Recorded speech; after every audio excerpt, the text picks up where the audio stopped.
प्रधानमंत्री नरेंद्र मोदी जी के प्रेरणा से हमारे उत्तर प्रदेश की बेमिसाल सरकार ने 8 वर्ष में जो काम किए हैं आदरणीय योगी आदित्यनाथ महाराज जी के नेतृत्व में, तो एक तरह से इस प्रदेश की जनता विकास की गति को देख रही है। वो सारे डाटे हमने अभी आप लोगों को ये पत्र भी दिया है, सारी चीज़ों को हमने बताया भी है।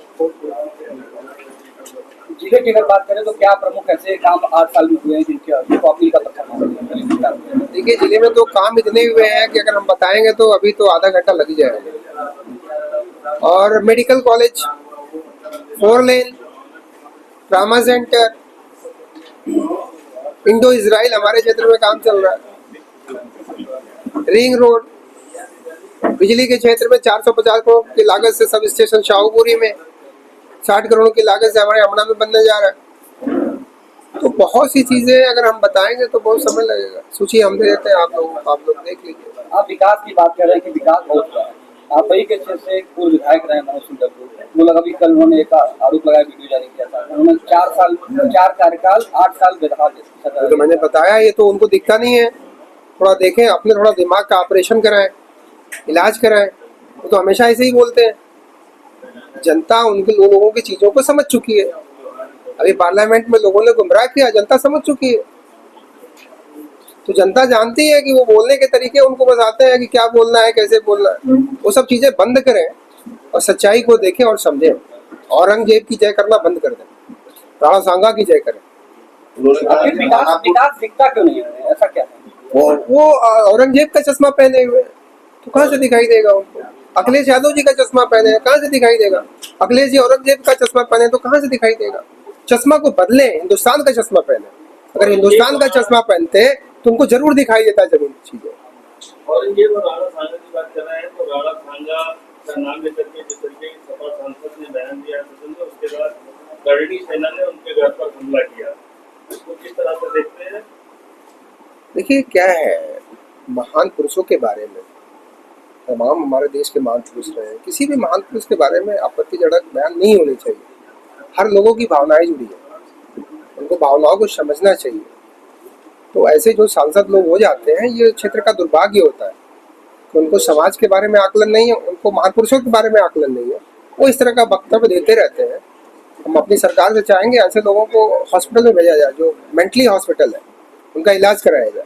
अखिलेश जी से भी कहेंगे उनका इलाज कराए। 2-3 हजार लोग उनके घर पहुंचे और जिस तरीके से हमला करने की बात आ रही है, उसको किस तरह कानून हाथ में लिया? मैंने यही कहा ना, जिनकी भावनाएं जुड़ी हैं, बाबा साहब से भी देश की भावनाएं जुड़ी हैं।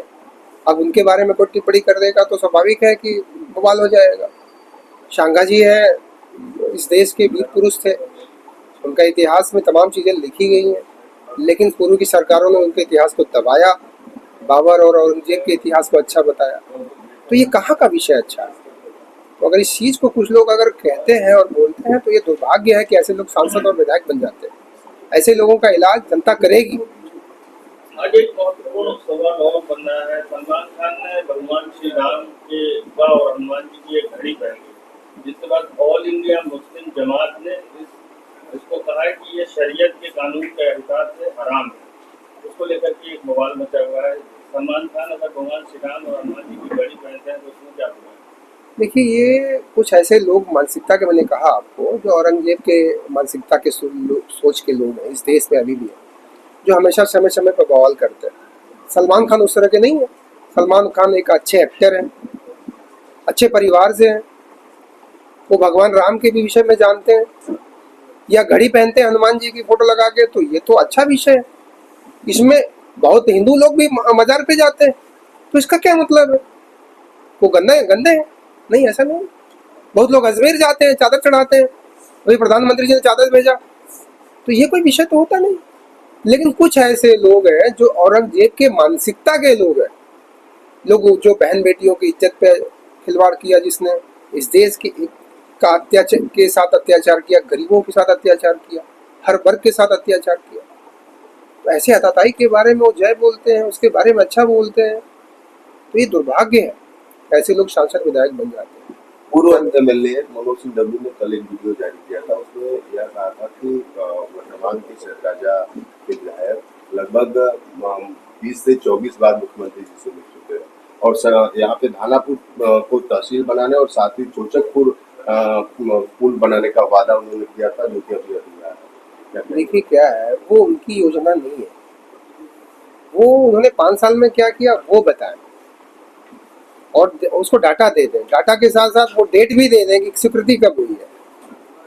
मैंने कहा ना कि मेरे जो 8 साल में काम हुए हैं, मेरे काम का अगर 25% भी वो काम दिए होंगे तो सुशील सिंह क्षत्रिय का बेटा है, इस्तीफा दे देगा।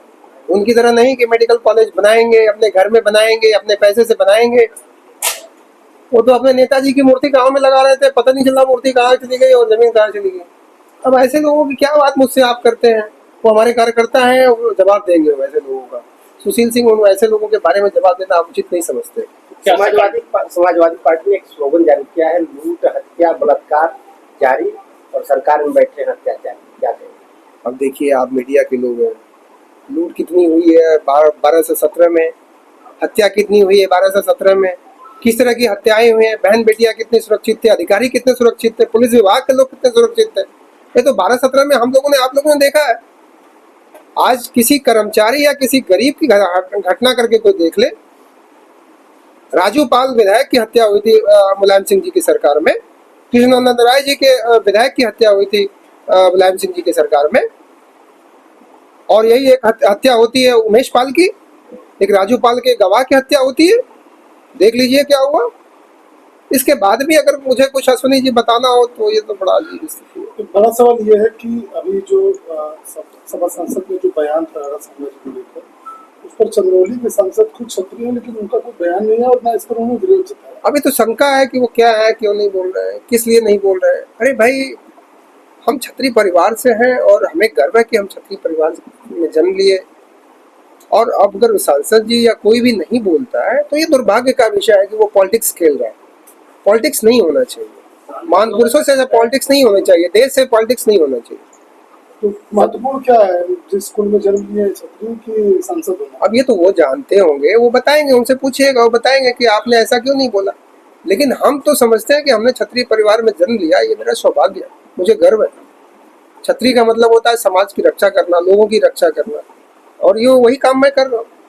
अखिलेश जी का बयान आपने सुना होगा, भाजपा वाले गौशाला बना रहे हैं, गंद फैला रहे हैं। गौशाला, हमने कहा कि गौ हमारी माता है और हम उसको पूछते हैं। हमने भी गौशाला बनाया है, हम भी सुबह जाते हैं, अपने माँ से मिलने के बाद अपनी गायों से मिलते हैं और उनकी हम सेवा करते हैं। हम पशु पक्षियों की सेवा करते हैं, हम अपने पेड़ पौधों की सेवा करते हैं, तब जाके हमें एनर्जी मिलती है, तब जाके हमें पावर मिलता है। और उन्हीं पेड़ों से, उन्हीं गायों से, उन्हीं जानवरों से हमें एनर्जी मिलती है। लेकिन बहुत से लोगों को नहीं आता, क्योंकि औरंगजेब के सोच के वो लोग हैं, वो औरंगजेब का चश्मा लगाए हुए हैं। तो थोड़ा चश्मा बदलना चाहिए, नहीं बदलेंगे तो दुर्भाग्य उनका होगा कि फिर भविष्य उनका खराब होगा। उनको अपने भविष्य के बारे में चिंता करने की जरूरत है, और वो ऐसा करते रहेंगे तो हमारे लिए फायदा होता रहेगा। यादवपुर में जन्मे हैं, वहाँ भी माना जाता है भगवान कृष्ण पूजते हैं लोग, गायों की पूजा होती है, वो अष्टमी को लोग पूजा करते हैं। तो फिर इस बयान का क्या मतलब? अब यही तो आप कह रहे हैं, मैं भी तो यही कह रहा हूँ कि भगवान कृष्ण जी के परिवार में अगर वो जन्म लिए हैं तो भगवान कृष्ण तो गाय माता को चराते थे, अपने साथ रखते थे। कहीं भी कृष्ण भगवान की फोटो लगती है तो आस-पास में गाय की भी फोटो लगती है। मेरे घर में है, मैंने अपने घर में मंदिर बनाया है, सबसे बड़ा कृष्ण भगवान की हमने फोटो लगाई है, उसी में गाय भी अगल बगल दिख रही है। तो आकर के देखें, वो सीखें, वो समझें वो।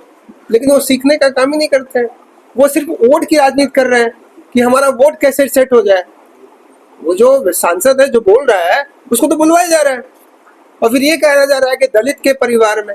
अरे दलित के परिवार की बात सोचनी हो तो मायावती जी के साथ जो घटना हुई स्टेट गेस्ट हाउस की, वो क्या थी? वो दलित की बेटी नहीं थी, भाजपा के लोगों ने उनकी सुरक्षा किया। तो ये सिर्फ पॉलिटिक्स का खेल हो रहा है, ये कांग्रेस सब करवा रही है इस देश में। चाहे राणा सांगा जी के बारे में बोला जा रहा है या और दलित के बारे में बोला जा रहा है, ये सिर्फ वोट लेने की राजनीति है। सफाई सांसद जी की सुरक्षा की मांग कर रहे हैं, क्या ऐसे लोगों को सुरक्षा मिले? सांसद जी की उम्र 70 प्लस हो गई है, अब सुरक्षा लेके करेंगे क्या? कौन आ रहा है उनको पूछने? कोई उनको पूछ नहीं रहा है, परेशान है बेवजह का सांसद जी। अब 70 साल के बाद रिटायर होंगे, वो रिटायर के बाद सोचे वो क्यों युवाओं का काम करने दें। क्या उनको सुरक्षा की जरूरत नहीं है? अब 70 साल में जरूरत नहीं पड़ी, 70 साल बाद हो गए, देखे होंगे 95% सड़क बन गई है, मात्र 5% फुटकर टाइप के जो काम होंगे बचे होंगे।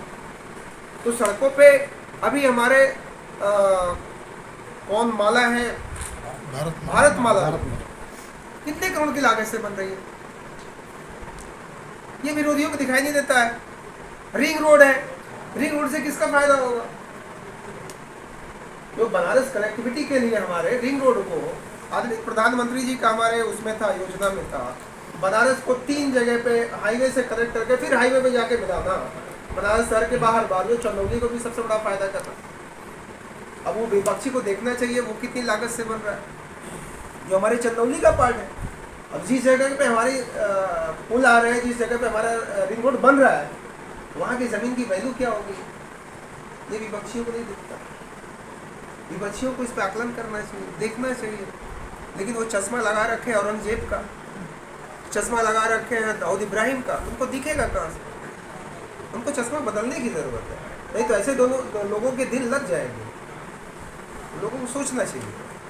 अभी हमारे क्षेत्र में बहुत सी सड़कें हैं, अभी वाराणसी चंदौली मोहन सराय अपने चकिया की सड़क जा रही है, हम तो एक बताए नहीं आपको, ये भी 350 करोड़ की लागत से बन रही है। चकिया चौराहे से हाईवे से सीधे चकिया जा रही है।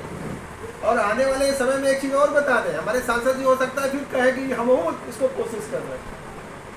अपने नौगढ़ को सफारी हम लोग घोषित कराने के लिए लगे हैं कि हमारा नौगढ़ जो क्षेत्र है जंगली क्षेत्र है, और उसका फ़ायदा हम लोग पर्यटन के लिए ले सकते हैं उपयोग में। ऑलरेडी मुख्यमंत्री जी को हमें लिख के दिया कि इसको अगर हम सफारी में यूज़ करेंगे तो हमारी जो बनारस की भीड़ आती है उसको हम उधर डाइवर्ट पर्यटन के लिए कर सकते हैं, क्योंकि हमारे यहाँ राजधानी है। उसको इसलिए हमारे मुख्यमंत्री जी फोन बना रहे हैं कि कनेक्टिविटी हमारी अच्छी हो, ताकि लोगों को आने जाने के लिए कोई कठिनाई का सामना न करना पड़े। पहले से हम प्लानिंग कर रहे हैं, ऐसा नहीं है कि हम सड़क दे रहे हैं तो कुछ और सोच के दे रहे हैं। हम अपनी चीज़ों को अच्छा करने के लिए हम काम कर रहे हैं, ये भी विपक्षियों को दिखाई नहीं देता। देखिए क्या होता है, मैंने कहा ना, कोई भी सरकार की योजना होती है उसमें समय लगता है, जमीन का असल का चयन करना, फिर बजट की देखना, बजट के साथ साथ कुछ उसमें कभी कभी करेक्शन के भी विषय आ जाते हैं। जैसे हमने कहा ना कि हमारे यहाँ 132 kVA का सब स्टेशन बनना था, फिर हम लोगों ने उसमें करेक्शन करवाया।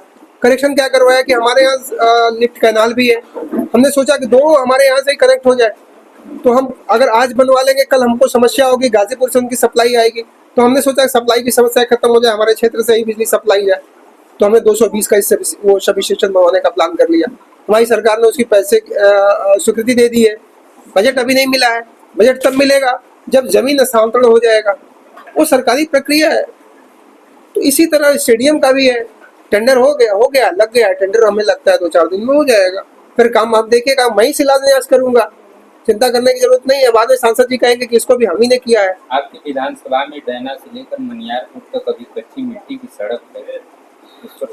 देखिए कच्ची मिट्टी की सड़क अभी बहुत है, लेकिन हम लोगों ने कितना काम किया है, जो लोग 70 साल में नहीं किए हैं, हम लोग क्या चाहते हैं कि 5-8 साल में खत्म कर दें। तो जो बची चीज है हम बहुत तेजी से काम कर रहे हैं। डैना और जो हमारा दीना की सड़क है वो भी बहुत जल्द बनने जा रही है, आप देखते रहिए। अखिलेश यादव ने कहा कार्यक्रम के दौरान कि भाजपा सरकार पूरी तरह से कॉर्पोरेट की प्रेरणा से ऑलरेडी मुख्यमंत्री जी ने जिस तरीके से महाकुंभ में काम किया है दुनिया देख रही है और देखिए।